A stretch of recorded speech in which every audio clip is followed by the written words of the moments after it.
right, my turn. Okay. Riches, listen to this. Riches are in the niches. Riches are in the niches. And that doesn't mean that you have to stick to one niche, right? Maybe a couple of you guys are like, well, what's a niche? A niche is something specific, a specific area of business that you focus on. It could be listings, it could be buyers, it could be probate, it could be anything. That's a niche. Each one of those things is a niche. And they say that the riches are in the niches. Doesn't mean that you have to stick to one niche, but being able to deal in different niches like I have is what has led to a lot of what we have today. Assets, companies, different things of that sort. So riches are in the niches. I'm completely convinced that riches are in the niches. That is very true. And I'm going to talk to you guys today about one niche that I got into a few years back, and it's made me a few $1 million, like within a matter of a couple of years. Actually, Maria Rodarte, that's here, she helped me sell one of them about a year and a half, a couple of years ago, where I purchased this commercial 6,000 square foot office building, medical building, whatever you want to call it. It's about 6,000 square feet in Oxnard. I purchased it for, I think it was like $495, and we ended up closing it like 3 or 4 years later for like 1.1 or 1.2, something like that. I think it was almost like $600,000-700,000 in profit within a few years. And this location served as my real estate office for those years as well. So I used it and I generated income because there was 16 offices or 18 offices in there, and I leased out individual office suites to people. So it generated income. It gave me a place to have my office and build my company, build my team. And I sold it and made hundreds of thousands of dollars on this one specific niche. It was a property that was on the market for, I think, about a year and a half before I bought it. Nobody's seen the potential in it. Nobody's seen the value in it. It was a little distressed, all those different things. And I say, you know what? I'm in a niche. I'm gonna jump into this niche, this commercial world niche. I'm gonna try it. I'm gonna figure it out. I see vision in this property. It was an older building, needed a nice facelift, needed some nice landscaping, needed to be modernized. And that's what I did. I went in there with 50 grand. I went in there and redid floors. Boom, blew out all the floors. I epoxied everything, a beautiful metallic epoxy, nice floors. Redid some of the ceiling tiles, painted everything inside and out, put new baseboards, painted the exterior, put some nice stacked stone on the front of the building, did a little bit of landscaping, put up a sign. $50,000 later, it served as my office and my place of business and generated me income monthly. And then like 3 or 4 years later, when we sold it, I ended up selling it because I was able to get one tenant into this building on a good lease, and I was able to put it back on the market and generate almost $700,000 in profit within those few years, plus the amount of money that I generated leasing out the suites, and it went really, really well for me. So I want to talk to you about not underestimating the power of niching to something different, maybe looking at commercial, maybe looking at industrial. I'll talk to you guys about another industrial property that Maria and I are going to be working on that I bought about 14 months ago. I purchased this property for $1,050,000. It was an industrial complex with 4 auto mechanics and 4 body shops, 8 bays in total. And they had been there for 20 plus years. Every tenant, the rents are really, really low. Maintenance wasn't done on it for many, many years. The roof was leaking. It was not painted nicely. The pavement wasn't done. It didn't have fencing. And right now, as we speak, I hadn't touched it for a year. What I did when I bought it, though, is I went in there and I raised the rents right away.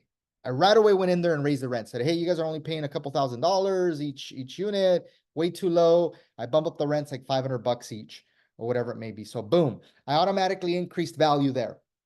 The other thing was this whole year, I was trying to figure out what I was going to do with it, if I was going to flip it, if I was going to hold it long term, what I'm going to do with it. Right now, I'm in a position where I have a few projects, so I'm gonna cash out on that one and do an exchange to another project that we're going to be working on, or several projects that we're going to be working on.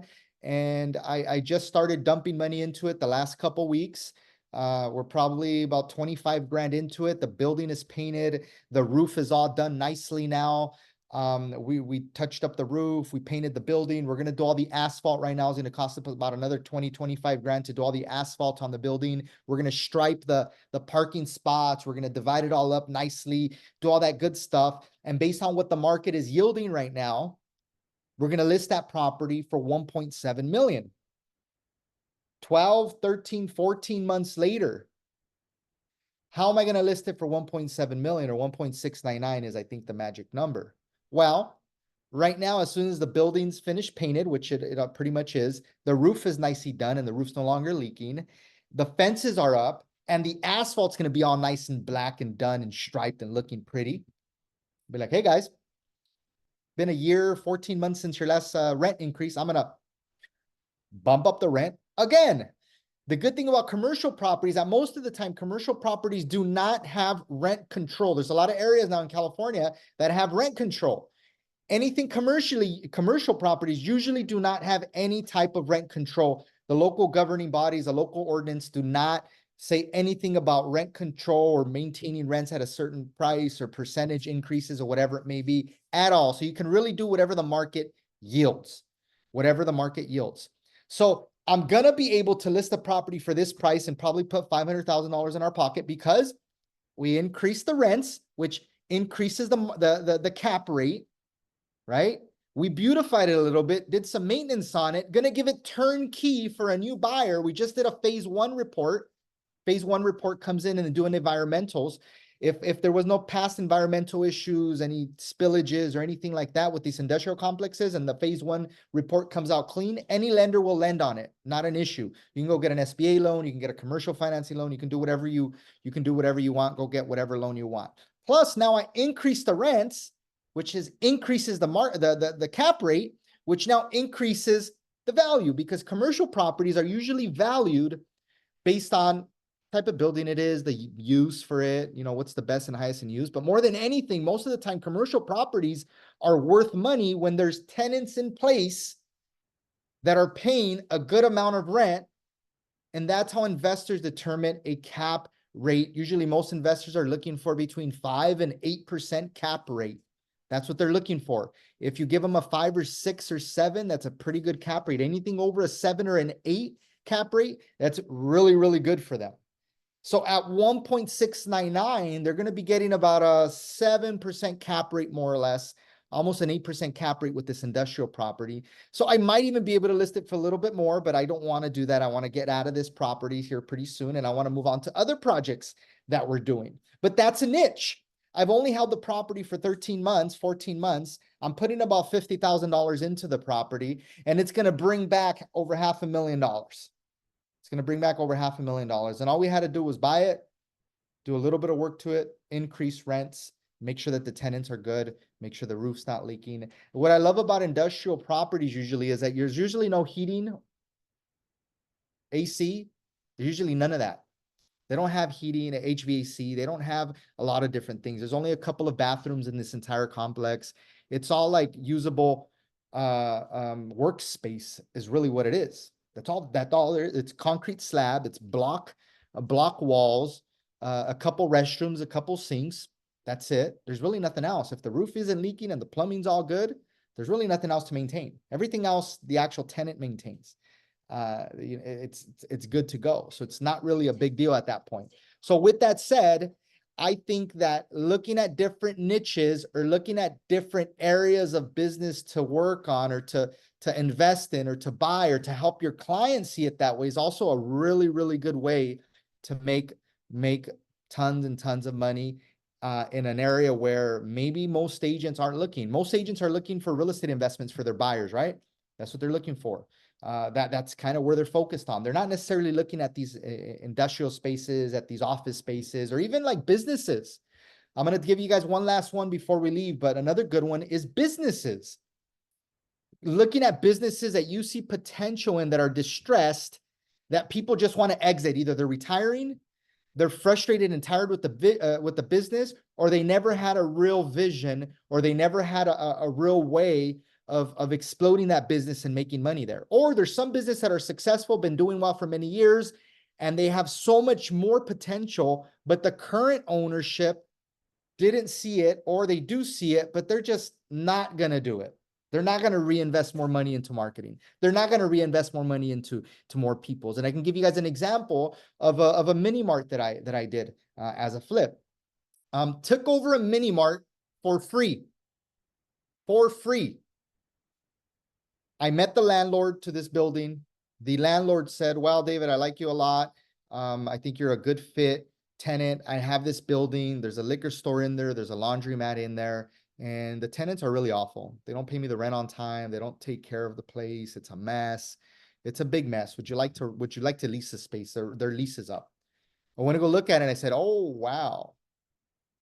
That's a moneymaker. So much opportunity there. It was a mess. It wasn't clean. The laundry facilities were also a mess. They needed to change some washers, some dryers, fix it up, paint it up, decorate it, clean it up. All this different stuff. The building was ugly on the outside. The pavement was ugly. Did all that stuff. I said, sure, I'll sign a lease. Where do I sign? Sign the lease. They got evicted. I moved in to a liquor store that had been operating already for probably 35, 40 years. I went in there, I remodeled the entire building inside and out. I spent about $250,000, the liquor store and the laundromat, remodeled the inside and outside. And then I said, what the beep am I going to do now? I don't really want to run a liquor store. I don't really want to be stuck here all this time. So what did I do? I started marketing the hell out of the laundromat and the liquor store. I got the buzz going locally in my local area. We're like, oh, shoot, those guys are the big boys in town. The laundromat's nice. We're running a bunch of marketing videos. The mini mart is doing all these cool Mexican snacks and drinks and all this other stuff, and horchata and jamaica and tosilocos and mangoneadas, all that cool stuff, right? They're even serving the Mexican ice cream in there. They sell beer. They have all the goodies. They got the tortillas. They got, slushy machines. That was a 7-Eleven, fully built out 7-Eleven with the Mexican, Hispanic, Latino twist to it, because that's the type of area it was. Created a huge buzz for about 5 months. Finally got the neighbors. There was a liquor store across the street on the 2 corners. 3 blocks away, another liquor store. Finally got all the owners of the liquor stores getting a little nervous because my marketing was so good and that was making it seem like we were doing so good. Everybody came to me. Hey, David, you should get out of this business. Want to sell it to me? Yeah. How much you'll give me? Oh, $450,000. Nah, you're crazy. Get out of here. Another one came. Hey, David, you should sell me this business. Okay, how much? $550,000. I'm like, nah. He's like, David, you don't know what the hell you're doing. You know nothing about this type of business. I'm like, yeah, I'll figure it out though. No, you need to leave. This is not your business. You're not going to do well. Okay, I'll figure it out. But if you really want it, give me $1 million. You get the laundromat, you get the liquor store, you get everything. No, you're crazy. Get out of here. Boom. I have another guy that comes in and tells me, what do you want? I told him, you know what? I'll take $750,000. He said, done. Shook my hand. We opened escrow. We closed in a month. I ran the store for 6 months. That's it. Sold it for $750,000 minus my $250,000 initial investment. I made $500,000 in 6 months on this this business flip. I'm gonna call it, on this business investment / flip. $500,000 in 6 freaking months because I was a good marketer. And obviously beautified the store, put money into it, made it look good and clean and bright and all this other cool stuff. And I made $500,000, and that's a niche in itself. Don't discount some of these things that you might see that might be gold mines that you can turn into a gold mine, that you can put back on the market, that you can sell it, and you can make hundreds of thousands, if not millions of dollars with them.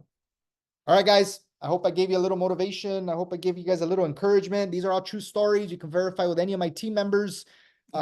Completely true, 100% accurate. I might be inaccurate with like a few $1,000s here and there, but I had to make it juicy. I had to make it juicier. So that's where we're at. Anybody have any questions?